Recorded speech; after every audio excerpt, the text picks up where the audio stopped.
but we're going to keep the program moving along. I take great pride in that our event ends on time. So I am going to keep moving forward. I am going to give you a very brief update on the Florida Supreme Court Historical Society. Some of the highlights. This year, we had a 40% increase year over year in membership revenue, which reflects the effort of our staff in doing outreach to the bench and bar of the state of Florida. So we're very excited about that. Thank you. That's great. Yes, there we go. You're from New Jersey? I'm sorry. No, I'm just kidding. So moving on, we're in the process of implementing a 5-year plan for the society. That continues apace. I want you to know we have a very large board of some of the most distinguished individuals you can imagine. Former justices of the court, former presidents of the Florida Bar, former presidents of the American Bar Association, attorneys general. It's an astounding group of people who are exceedingly well established in their career, and I am telling you, it is one of the hardest working boards I have ever dealt with. They donate their time and their effort to making this organization succeed, which leads, in due course, to an event like this being as successful as it is tonight. We have 10 working active committees that meet on a monthly or semi-monthly basis to conduct the business of the organization. We have our 3rd volume of the history of the Florida Supreme Court, which has been selling like hotcakes. No one bought a copy, I can tell. It's just, there are copies available outside if you wish to purchase one, so I urge you to do that. And we continue in our principal mission of preserving the history of the Florida Supreme Court by acquiring historical artifacts relevant to the court's history and the justices who served on the court. We recently acquired a collection of 300 photos taken by Don Doogie, which will be invaluable to the court's collection. We're also receiving a 50-pound manual typewriter that was, Mark, it was used by whom, the manual typewriter? I'm sorry? Justice General used this typewriter to type his opinions. And it is so heavy, we have trouble moving it, but it is now part of our collection. So that's just a little update on what we've been doing. We are busy, of course, and we want to thank you profoundly for your support of this organization. We would not be able to accomplish the things we do were it not for your support, not merely moral, spiritual, and psychological, but financial as well. So we thank you. We thank you that you lend your attorneys to us to consume a lot of their otherwise very profitable, productive time. So thank you all. And with that, I'm going to turn it over back to our MC, who is going to introduce the chief. Let's hear it up for Hank Cox.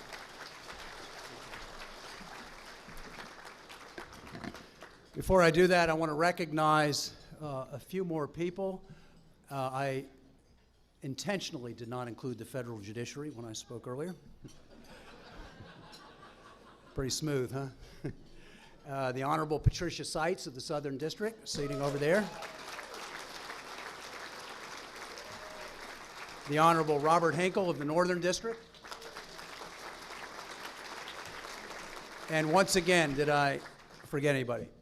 Also, we have only had 4 presidents of the American Bar Association come out of the state of Florida. 2 of them are here tonight. One is Sandy Dallenberg.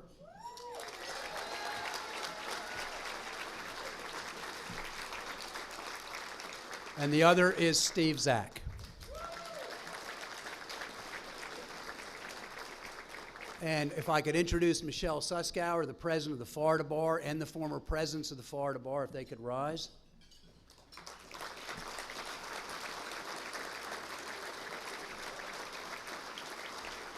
And I would point out that I introduced Judge Seitz. She is both, former president of the Florida Bar and United States District Judge. On the way over from Jacksonville today, Tim Serio, whom most of you know, called me, and he said, Hank, you need to point out that there are more conservative lawyers at this dinner tonight than there have ever been before. And I said, no, I know what you mean. I said, there are more conservative lawyers here than have ever met in the southeastern United States before. Everybody's so sensitive. Well, while we're on the subject of sensitivity, I had the privilege of being asked to do the interview of Justice Barbara Pariente for the oral history for the Supreme Court. And this is true. When it began, she didn't know what I was going to ask, and the first question I asked was, Your Honor, the question everyone wants to know the answer to was, years back, when you first joined the Federalist Society, how much were the dues? So, to which she said, I knew I shouldn't have picked you, and it's over. And let me say one last thing before we get to His Honor. This is the last time I will thank the Florida Supreme Court for the privilege of being named to the Constitution Revision Commission.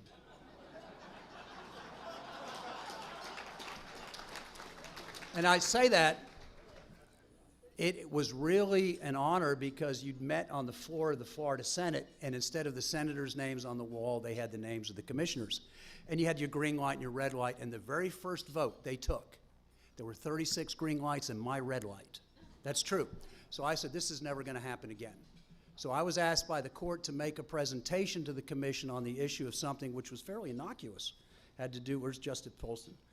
Fairly innocuous in the world of things, to have with uniform reporting to the Supreme Court from all the courts of the state. And this time I was prepared. I had 3 chief judges of different circuits seated behind me. I had the Chief Justice of the Florida Supreme Court, Justice LaBarga, behind me, and I had Justice Polston joining me at the podium to make the presentation. I lost 8-1. So it was a great privilege to serve. And I will say, I've told the court many times since then that if you ask me in 20 years, I'm not doing it again. I don't care. Be that as it may, it's a privilege to introduce the Chief Justice of the Florida Supreme Court. A few years back, I introduced then Chief Justice Polston to come give the State of the Judiciary. And I whispered to him, just kidding, as he came up, I said, you know, you only have 2 minutes. Well, he took it seriously. And it's been difficult for me ever since. And he only took a minute the following year, and I said, really, I was kidding. But be that as it may, it is my personal privilege to introduce my friend and the Chief Justice of the Florida Supreme Court, Charles Canady.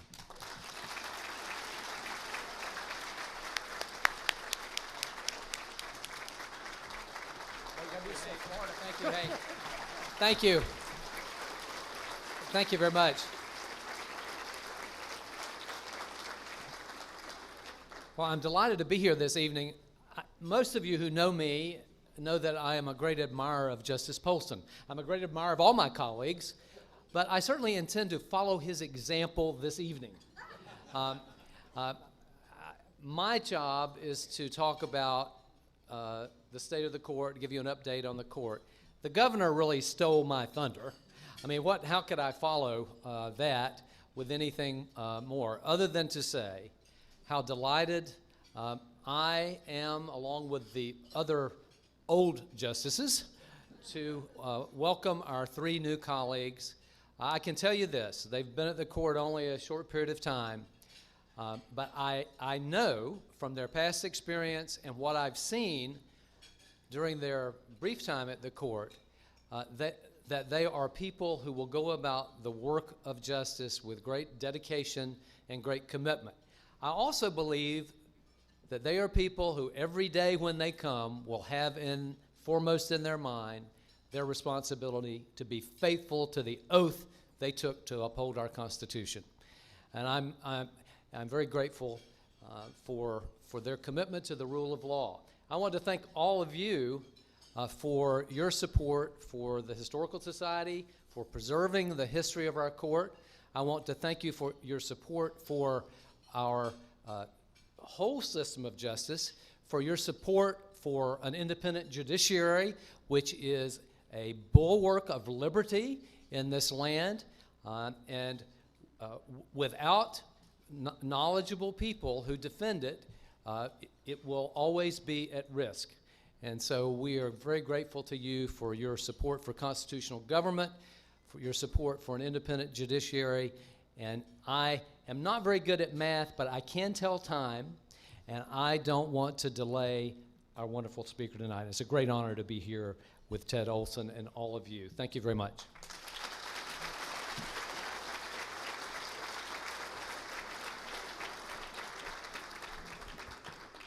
I want to congratulate everyone who was a recipient of the Pro Bono Award and the Tobias Simon Award today. If you could stand and be recognized, that's a remarkable accomplishment.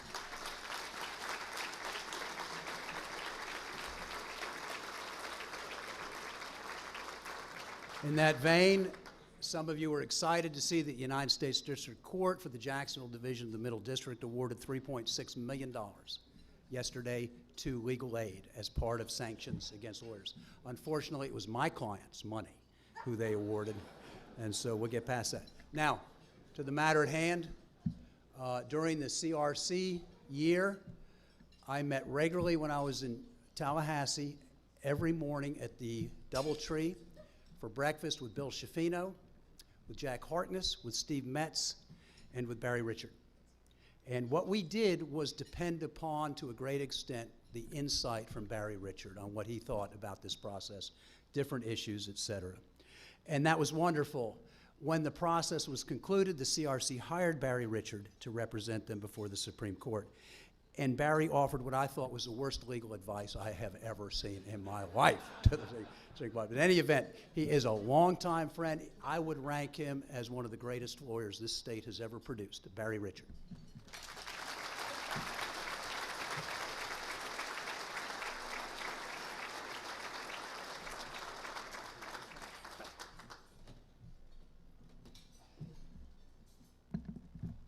I applied to the Supreme Court for appointment to the CRC, and I want to thank Judge Labarga for appointing Hank Cox instead. I was asked on 2 separate occasions to represent nominees for President of the United States.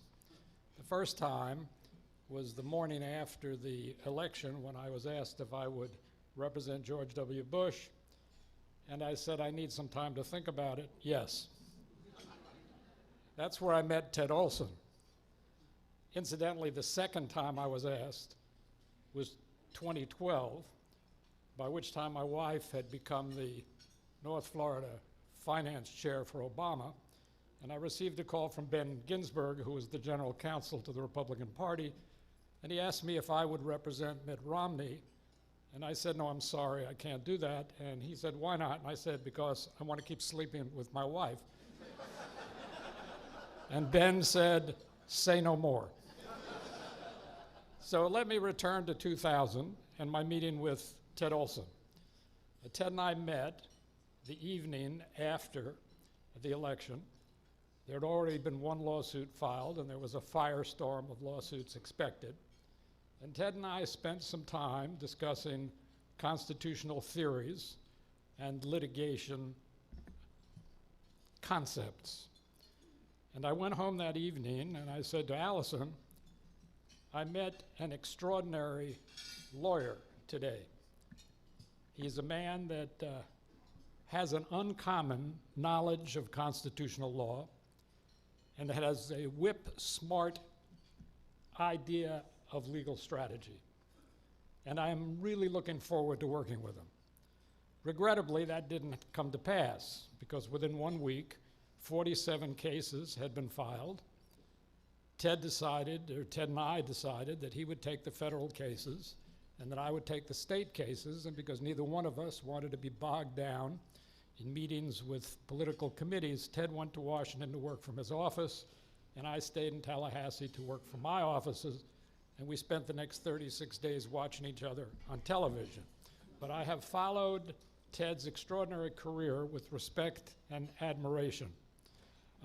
I was going to tell you this evening that I have appeared before the United States Supreme Court 4 times because I've always been impressed with that, and I thought it might impress you as well. But then I read that Ted had been there 61 times.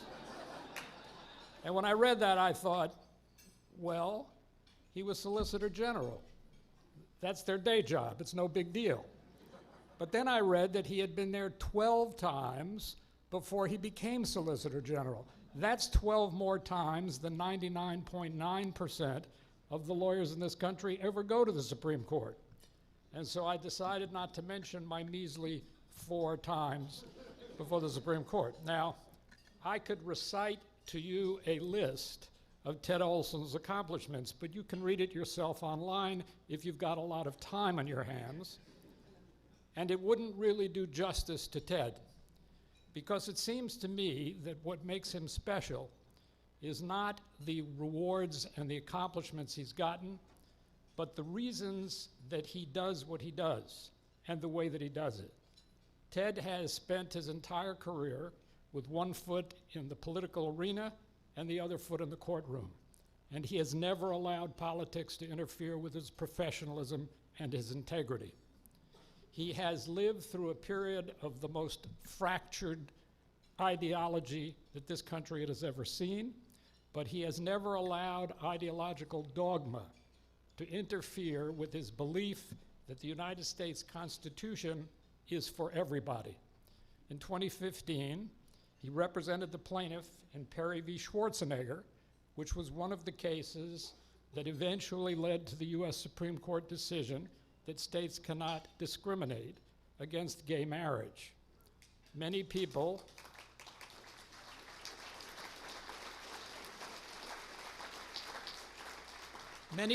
were surprised that Ted took that case, but no one who knows him was surprised.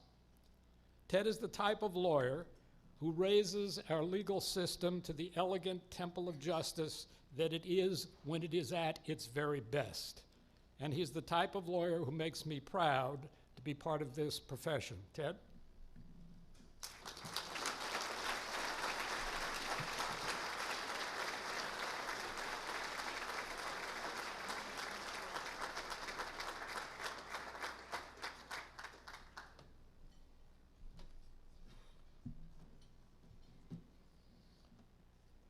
Well, thank you, Barry, so much. That was so kind. And thank all of you, Chief Justice Canady, members of the Florida Supreme Court, other judges, and distinguished people who are here. I would love to start naming names because I respect what goes on here, and I respect this dinner, and I respect this event so much. We cannot do enough for our judiciary. It is the reason why we have our liberty. It is the reason we have our independence. It's the reason that we have a successful economy. The rule of law is at bottom what this country is all about. We would not have the things that we have without the rule of law. We would not have the rule of law without an independent judiciary.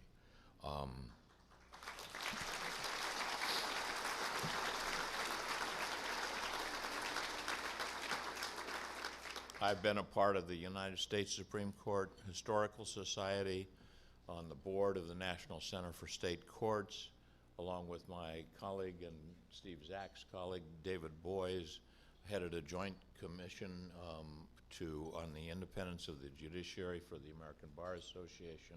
Nothing could be more important. What you're doing here, and this is so impressive, what you're doing for the Historical Society of the Supreme Court and to support the court itself could not be more important. And I'm so thrilled to be in this room with so many people who feel the same way and are going out of their way to support the Florida Supreme Court and the Florida judiciary. As Barry was discussing, we did have some time here a few years ago in Tallahassee together. I actually stayed a bit longer than that. I think I was here for about 3 weeks, Barry. I got here the day after the election. I don't recall ever getting any sleep while I was in Tallahassee, but your group put me up in the Sheraton 4 Points or something like that. It used to be called the Holiday Select Holiday, whatever, with a special name for a special Holiday Inn. It was a great place. I'm there tonight, you know. I think I'm in the same room. The thing that I remember a lot about that is that right in the middle of all this work that we were doing, cases, press conferences, strategy, and so forth, they came to us. My wife Barbara was with me, and they said, well, you're going to have to move out. And they said, well, we're really sorry. We know what you're doing is sort of important, but the Florida State football game, that is really important. We begged with them, and they put us in a little space. They actually made some concessions and put us in a little space. There were mop buckets and ironing boards and things like that, but we got by until the football game was over. Now, the last moment that I was here was November 22nd. That was the day before Thanksgiving. Your court rendered a decision that our side felt was not very helpful to what we were trying to accomplish. Now, I think the decision came down on a Tuesday. And so we got up at 4 o'clock in the morning to get back to Washington so I could file a United States Supreme Court cert petition that night. Less than 24, or a little more than 24 hours later. We got up at 4 o'clock in the morning to catch and it was right before Thanksgiving, so there were not very many airplane tickets available or reservations and so forth. We found one seat here and one seat there, so we got up at 4 o'clock in the morning to go to the airport, and I walked out with our suitcases and so forth and looked at the car that I had rented, and it had a flat tire. And I thought, was that David Boyce, you know, up late at night? So we had to get to the airport, so I said, and no one was open, you know, I mean, you weren't going to call anybody to help out. So we made it 2 blocks down the street to a gas station that at least had free air, which I don't think happens anymore either. We got enough air into that tire to make it all the way to the airport, and I kept thinking, if this goes flat again, you know, I don't know what we're going to do. But anyway, we made it to Washington, D.C. We filed a cert petition. That was 26 hours after the Florida Supreme Court decision. On the Wednesday before Thanksgiving, the Supreme Court granted cert, and there were 2 arguments ultimately in the Supreme Court. And I could spend a lot of time, and some of you would like to listen to it, some of you would leave immediately. And I'm going to talk a little bit, and I'm conscious of the time. I was told I had 2 minutes. About the United States Supreme Court, I found that people are interested in the process, the people, and the way decisions are made, and who's making those decisions in the Supreme Court. So I'll talk a little bit about that, but I'll abbreviate it when I think my 2 minutes are about up. But before we turn to the current Supreme Court, I thought a word or two about the beginning of the United States Supreme Court. And you heard this earlier tonight. As you know, Hamilton, Federalist 78, referred to the judiciary as the least dangerous branch, and the Supreme Court initially lived up to or down to that characterization. The first Chief Justice, John Jay, believed that the Supreme Court would never amount to anything, and he left the Supreme Court 6 years later to run for governor and become governor of New York. John Rutledge, President Washington's recess appointee to replace Jay, never heard a case and was rejected by the Senate. Next, Associate Justice William Cushing was nominated and confirmed by the United States Senate, but as soon as he heard about the confirmation, he said, no, I don't want to do that. And so he declined. He was followed by Oliver Ellsworth, who resigned due to ill health in 1800. The court decided no cases its first 2 terms, and the first major case that it did decide was a case called Chisholm versus Georgia, a decision promptly reversed by the 11th Amendment. So this was the beginning of the United States Supreme Court. They went through 4 or 5 potential Chief Justices, 1 reversal by the people of the United States, and nothing else. So just 200 years prior to the historic 2000 presidential election in which your state played the decisive role, in 1800, Thomas Jefferson defeated President John Adams, but the Electoral College was equally divided between Jefferson and his running mate, Aaron Burr. Now, those folks who have been to the play Hamilton know some of this, but it took 36, you thought your election was close. It took 36 ballots in the House of Representatives for finally to be a break, and Jefferson was declared to be president, and Aaron Burr was vice president. And you might say that our country dodged a bullet because Aaron Burr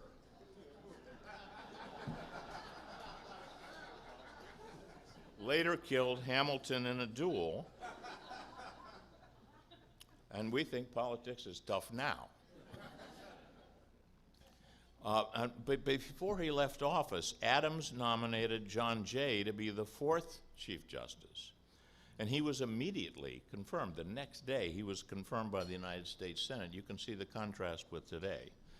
But when the news got to New York, where John Jay was still governor, he said, "What are you thinking? I already told you I don't want that job." And so he turned it down. So Adams had already lost the election, but he didn't know who was, the Jefferson part was not yet resolved. But so Adams he turned to his Secretary of State and appointed John Marshall to be Chief Justice of the United States. Marshall remained as Secretary of State for the first few weeks of that, but he stayed to serve as Chief Justice for 34 years and single-handedly transformed the court into the powerful institution it is today. And nobody says the least dangerous branch or the least powerful branch anymore. And one more, in a stunning irony, Marshall remained Secretary of State for a few weeks after his confirmation as Chief Justice. As Secretary of State, he was responsible for delivering the certificates to the midnight judges created by the lame duck Federalist Congress and appointed by the lame duck John Adams 2 days before his successor was sworn in as president. But William Marbury, a District of Columbia Justice of the Peace, never got his certificate. Whose fault was it? Who was the Secretary of State? John Marshall. He didn't get the certificate to all of the people, including William Marbury. And so when Marbury sued to confirm his judgeship, John Marshall, this time, is just Chief Justice and not Secretary of State anymore, presided over his case and authored the seminal Marbury versus Madison decision, which became the precedent for judicial review and the foundation for our modern judiciary. So a slip-up, so to speak, as Secretary of State, he fixed it with a decision by the United States Supreme Court. And that's such a fascinating case. I keep going back and reading Marbury versus Madison to realize the genius of this man who had never really been a judge and was a self-taught lawyer. Well, that leads us to the current Supreme Court. And I think I have another minute and a half left. The Supreme Court is currently in transition like your court. 11 years elapsed without a new justice after Justice Breyer was appointed in 1994. 11 years, that was the longest period, 11 and a half years in history for a 9-justice court without a vacancy. But since then, and since 2005, there have been 6 new justices in the 15 years after that. It is conventional wisdom that whenever there is a new justice brought to the court, there is a new court. And so with those new 6 justices, the court has been in constant turmoil and growth and development. There are now 3 justices in their 50s, 3 in their 60s, one who is 70, and 2 remaining justices are over 80. The average age of the last 12 justices to leave the court is about 80. So these 2 that are over 80, it's actuarially likely that there will be 1 or 2 more appointments in the next few years. So let's look at the Supreme Court as it presently exists. Every year the Supreme Court, as you know, renders decisions on everything: elections, death, life, voting, discrimination, Indian tribes, pensions, patents, antitrust, civil rights, and the environment. Every decision of the United States Supreme Court can affect any one of us, and many of the decisions affect all of us. So let's look at the court. When Justice Canady resigned last year, Judge Kavanaugh, who was from the D.C. Circuit, was nominated to replace him. Justice Canady was aged 82. He'd served 30 years on the court. He had been 51 when he was appointed. His replacement, Brett Kavanaugh, was aged 53 at the time. He went to Yale as an undergraduate. I keep hearing the word Yale. Yale as an undergraduate, and then Yale Law School, and then he worked in the White House. He worked on the D.C. Circuit for 12 years. As you know, the President nominates. The President doesn't appoint Chief Justices of the Supreme Court.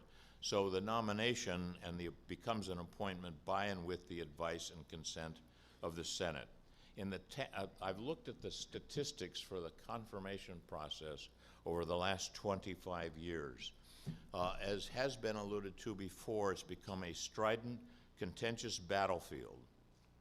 Prior to Justice Breyer, and including him, the confirmation votes went like this: John Paul Stevens 98-0, Justice O'Connor 99-0, Antonin Scalia 98-0, Anthony Kennedy 97-0, David Souter had 9 negative votes, and then Steve Breyer had 9 negative votes. I'm skipping over Clarence Thomas and Bob Bork because they were very special circumstances, but you can see that the confirmation process for well-qualified persons were virtually unanimous. Over those 7 justices that I mentioned, there were altogether 21 negative votes for 7 appointments prior to Chief Justice Roberts' appointment. That's 3 negative votes in the Senate per the 7 justices.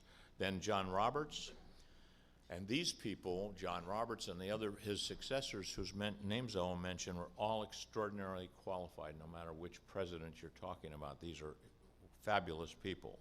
22 votes against John Roberts, 42 against Sam Alito, 31 against Sonia Sotomayor, 37 against Elena Kagan, 45 against Neil Gorsuch, and 49 against Brett Kavanaugh. So from the average of 3 negative votes for those 7 justices that I mentioned, now the average is 38 negative votes. Now what that means is that for the American people, they're being told by over a third of the Senate that the person that is going on to the Supreme Court is not qualified for one reason or another. It's a bad appointment to the Supreme Court. What does that do to the historic image of the Supreme Court? You can figure that out. Now, what's going to be the next appointment? Justice Ginsburg will be 86 next month, and Justice Breyer will be 82 in August, 81 or 82. So who knows what's going to happen? We'll see. But whatever happens with the next vacancy, we know it's going to be a nasty, contentious fight. What's happening with the court's caseload? The court is now deciding 65 to 75 decisions after argument each term. As you know, the court starts its arguments on the first Monday in October. They finish the arguments towards the end of April, decide all of their decisions by the end of June. When I first started practicing before the Supreme Court in the mid-'80s, the court was deciding 150 cases a year. Now it's 75. Last year it was something like 65. The Supreme Court gets 7,000, 8,000 petitions every year and grants 60, 70 cases per term. A lot less than it was 15, 20 years ago, and in the 30s it was 250 cases a year. Now, I think that it's because they all have 4 clerks, so there's 9 justices, 4 clerks for each justice, so there's a lot less work for each justice, so they have an opportunity to write a lot of opinions per case. Now, I'm just kidding, but I saw no one thought that was funny. It's historically staggering to me that in our 125-year history, we've had only 114 justices, 45 presidents, 114 justices. The average tenure on the Supreme Court is 25 to 30 years.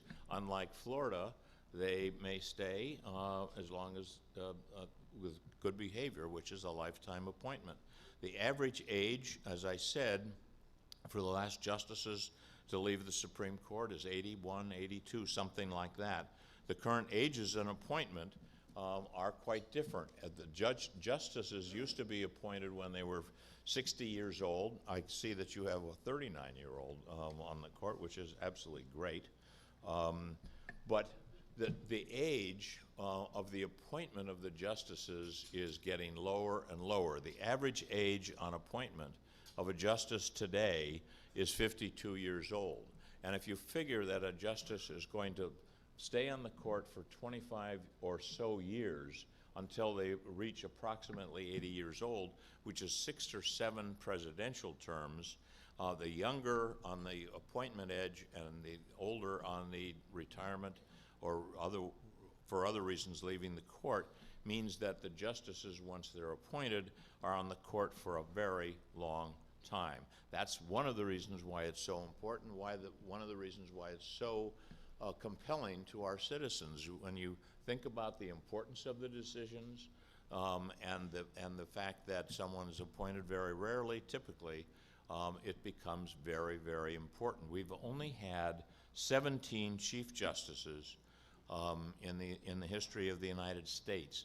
6, and some of those, as you heard from the earlier period, didn't last very long, but 6 of the Chief Justices served for collectively 134 years, which is 60% of our nation's history. That's 6 justices, 6 Chief Justices. Before Chief Justice Roberts, the previous 3, Earl Warren, Warren Burger, and William Rehnquist, served during 10 presidents, 53 years from 1953 to 2005. And so therefore, if you add Chief Justice Roberts, there are only 4 Chief Justices during the last quarter of our nation's history. John Marshall and Roger Taney, who replaced him immediately, served for back-to-back for 62 years, 15 presidential terms, from John Adams to Abraham Lincoln. Demographics on the court, and I'll say just a word or two about this. There are currently 5 Catholics on the Supreme Court, 3 Jewish justices, and 1 Protestant. Justice Gorsuch grew up as a Catholic, but he became an Episcopalian. The first Jewish justice was appointed in 1916, and that was a very contentious thing. It also used to be contentious if you were a Catholic. It was very hard to be on the Supreme Court, or if you were Jewish on the Supreme Court. Now, the entire Supreme Court is virtually all Catholic or Jewish. There are 3 women on the court for the first time in history. Justice O'Connor, of course, was the first one in 1981. 4 female justices have been appointed since 1981. 5 of the justices went to Harvard Law School, 4 to Yale. Now, I guess hearing about the governor and the Chief Justice and your court and so forth, Harvard and Yale, not such a bad thing. But it is amazing that the 9 justices in the Supreme Court went to 2 law schools in the United States. 7 attended Ivy League colleges as undergraduates, 3 from Princeton. So those 9 resumes contain the names of Harvard, Yale, Columbia, or Princeton a total of 17 times. Those are 18 resumes. Justice Breyer is a Californian but went to Harvard Law School. Justice Thomas grew up in the South but went to Yale. Indiana, John Roberts came from Indiana, and Neil Gorsuch came from Colorado, but they went to Harvard Law School. And until Justice Scalia's death, just a year or two ago, 4 of the 5 boroughs of New York City were represented on the United States Supreme Court. Justice Kagan came from Manhattan, Justice Sotomayor came from the Bronx, Justice Scalia came from Queens, and Justice Ginsburg came from Brooklyn. I joked about the fact that the next justice had to be Jewish or Catholic, 51 years old, and be from Staten Island. 8 of the 9 justices, all but Justice Kagan, had been federal appeals court judges, 4 from the D.C. Circuit, 1 each from the 1st, 2nd, 3rd, and 10th circuits, 7 East Coast circuits on the Supreme Court, so Harvard, Yale, and then the federal circuits on the East Coast. If you compare that with the justices that were on the court at Brown versus Board of Education, there was 1 ex-governor, 3 ex-senators, 2 former attorneys general, 2 former solicitors general, 1 former chairman of the SEC, and 1 from the academic world. So it's so different, the court now, than it was that was just not that long ago when in 1954, when the Brown versus Board case was decided. Okay, why is all of this? If it is so important, and if the justices are going to be on the court for so long, when every president is going to want to appoint someone, you know, the Republican presidents were disappointed with Earl Warren, with John Paul Stevens, David Souter. They turned out to be different kind of justices than they anticipated. So if you're going to appoint someone, if you're a president, you're going to appoint someone and they're going to be on the court for a long time, find someone who's in their 50s, who's going to be there for a long time, and someone who you can have a reasonable idea of predicting how they're going to vote. How do you do that? If they're all federal appeals courts already, then you've had an opportunity to watch them make decisions, and you know, and you're not taking such a gamble as you are if you appoint the governor of California, Earl Warren, who turns out to be something a little bit different. So that's what we're having. So we're having persons appointed to the Supreme Court where presidents are pretty sure how they're going to be when they get to the court. And then you have this extremely contentious political process in the confirmation process. That's where it is today. And I'm close to the end of my 2 minutes. I'll just say this about the previous term. It was kind of a hot term. Very, very important decisions were decided.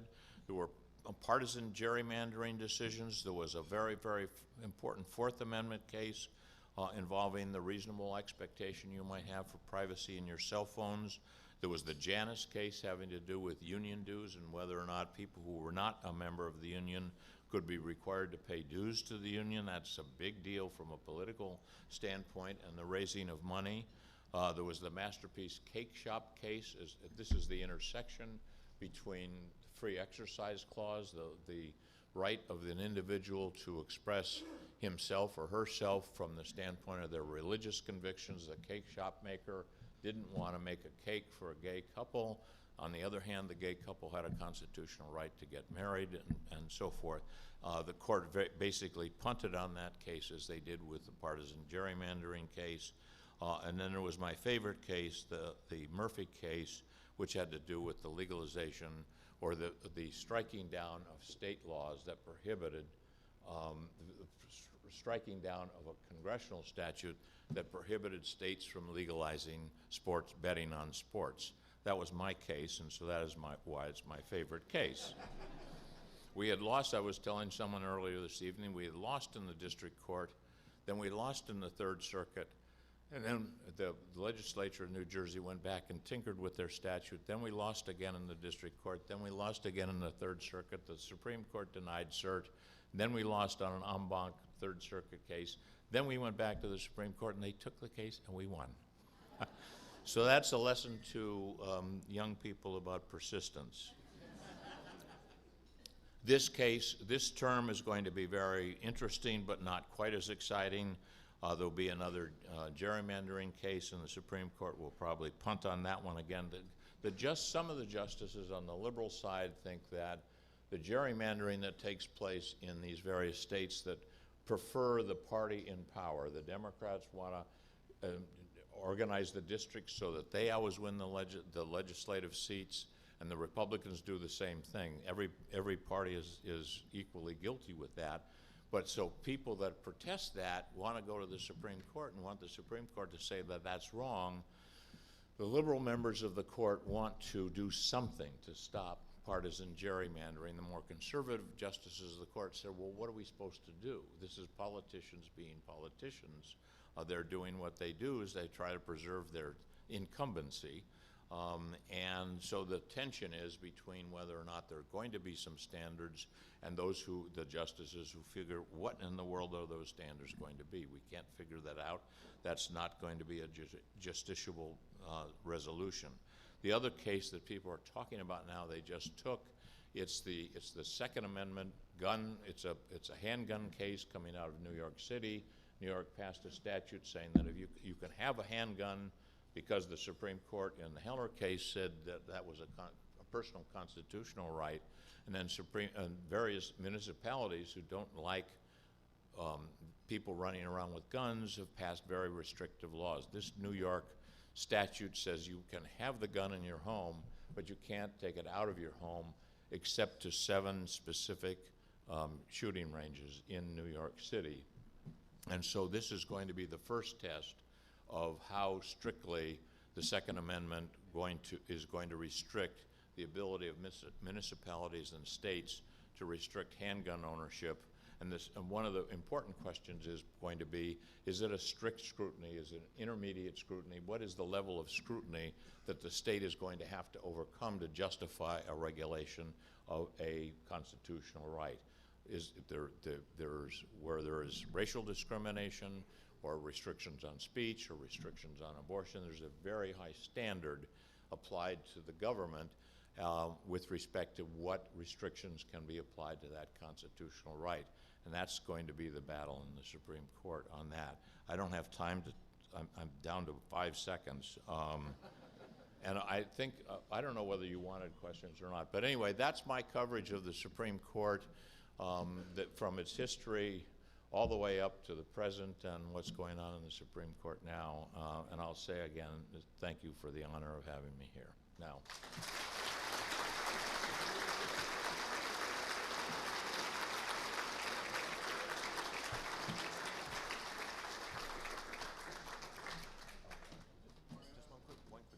Quick announcement. We're going to open it up and let Ted take a few questions and answers, but I did want to make one very important announcement. Obviously, as you all know, 3 justices of the court recently retired: Barbara Pariente, Fred Lewis, and Peggy Quince, after decades of dedicated service to the court, to the bench and bar of this state. And we, at the Historical Society, have been working diligently to commemorate their careers in wonderful celebrations in each of their hometowns. So I want to let you know when those things are going to happen. April 18th of 2019 in Coral Gables, at the Coral Gables Country Club, will be the retirement celebration dinner for Justice Fred Lewis. On May 17th, 2019, at the Floridian Palace Hotel in downtown Tampa, there will be a cocktail reception. This was Justice Quince's choice.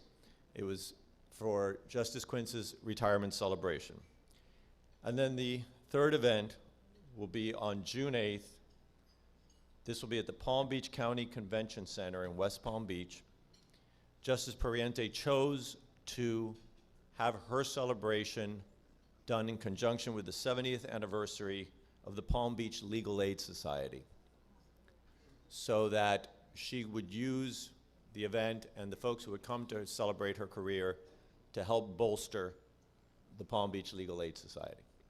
So please note those dates. For those of you who can attend all of them, terrific. We're looking for the biggest possible party we can for these 3 justices.